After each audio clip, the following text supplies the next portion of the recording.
But the debate about the now weekly demonstrations in cities across France has increasingly focused on police tactics and particularly the weapons they've been using. For more on this, I'm joined by our international affairs editor, Philip Turl. Hi, Philip. Tell us more about these weapons. They've been blamed for some pretty gruesome injuries.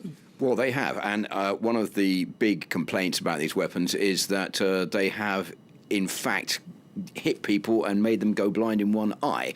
And that is why there's been growing calls over the last week by the CGT trade union and also by a human rights organisation for these weapons to be simply banned. So what is an LBD? An LBD is a flashball rubber bullet firer. LBD is a defence ball launcher, if you like. That's the equivalent in English for the French name. And the police say they need them because when they are faced with such violence as they've seen during the Yellow Vest protest movement since the 17th of November, particularly here in Paris, where there have been these terrible scenes almost of revolution taking place in the Champs-Élysées. They say they've been hit by paving stones, by pebbles, by people chucking acid at them, and they need these flashball weapons to fight back crowds of an angry mob, basically, who have nothing to do with the bona fide Yellow Vest protesters.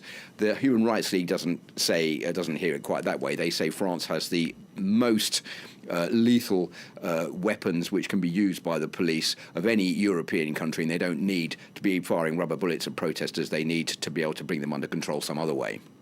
OK, and in terms of the protests themselves, Macron has, to an extent at least, basically given in. He's offered quite a lot of concessions. He has indeed. Who's still out on the streets and why? Well, he's given in. I mean, 10 billion euros worth of concessions already handed over to them. He's given them the freeze on the petrol price hike that was due to come in on the 1st of January. He's also frozen gas and electricity prices, and he's offered a €100 bonus to the minimum wage. But for many of the protesters, that's not enough. So the president's gone further than that. Now he's organised this 2-month national debate where people can come forward to meetings or go on the internet and write down what they think the government should be doing. Most of that turns around bringing spending power up, bringing up a speed limit the government recently brought down to 80 kilometres an hour, bringing it back to 90 kilometres an hour. And saying how long Macron can talk for, which is quite a long time. Which is also the other one. Macron's made 1 or 2 surprise appearances around the country talking to people. But I think most French people believe that it's a good idea, but in the long run, there's not much going to come out of this national debate. But that's one of the ways the president has tried to boost his opinion poll ratings, which went right down at the start of the Yellow Vest protest movement, but now have gone back up to just over 30%, 31%.